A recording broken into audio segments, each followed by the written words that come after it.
So what can I do as a buyer that's going to make your job easier? Thank you for asking. Yeah, all right. The biggest thing I see, that the mistake that people make, buying a home is a big deal. So you're starting with, you got one big deal going on.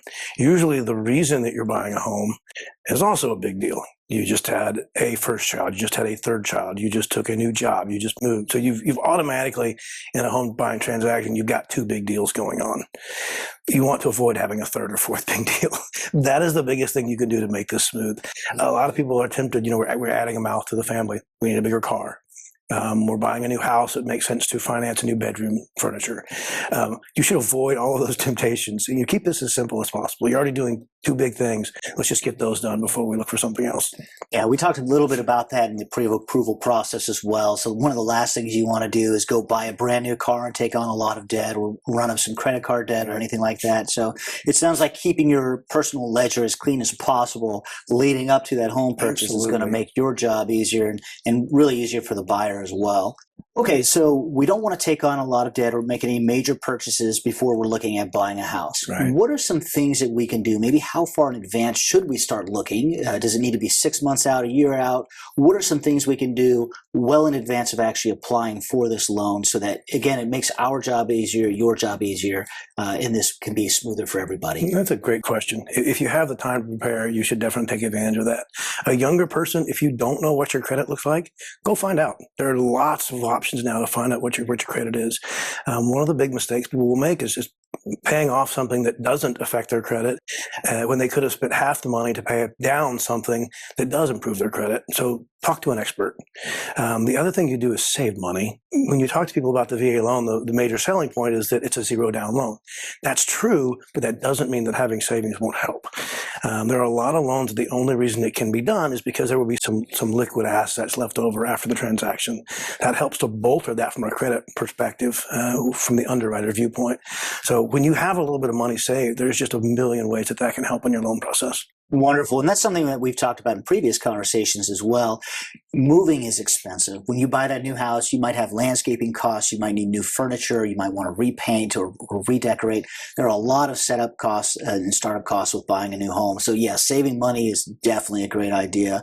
Now, I have a situation that might not apply to everybody, but it is something that it does apply to a large number of people, especially as today's economy changes.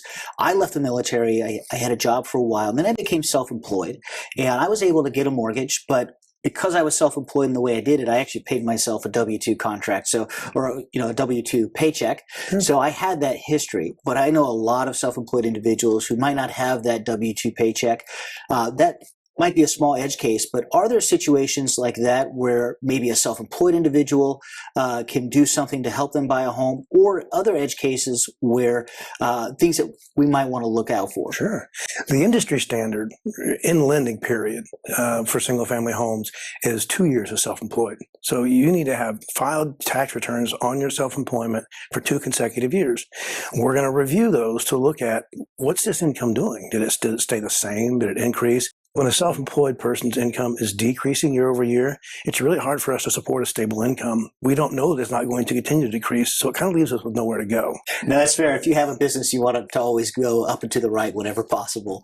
Okay, well, that's great information. So as we're going through this underwriting process, are there some common situations you run into that maybe are avoidable, or things that people can do in advance to, again, make this a little easier? Sure. One thing I say that's very common, active duty is hard on marriages. So it's really common that you see a situation where maybe they're separating, and on the application, we ask a question with 3 options. Are you married, single, or separated? And a lot of active duty members, because they're in the process of separating, will mark separated. Now, they're not trying to be deceitful. They really see themselves as separated. And so whatever it is you think that you've agreed to, the loan that you think you're not responsible for, you are legally accountable for that. And it's going to be counted against you. So often we'll get pretty deep in the loan process and discover this was never legally filed. And so even though you don't feel like you're responsible for this anymore, we have to wait for that entire legal process to play out until that's actually the case. And that's a really common occurrence. Okay, so that's a situation that's really unfortunate, and it sounds like if you're dealing with some kind of family situation like that, it's important to bring that up with the underwriter very early on in that process, so you can at least have that discussion and understand how that might impact Correct. your ability to get that loan.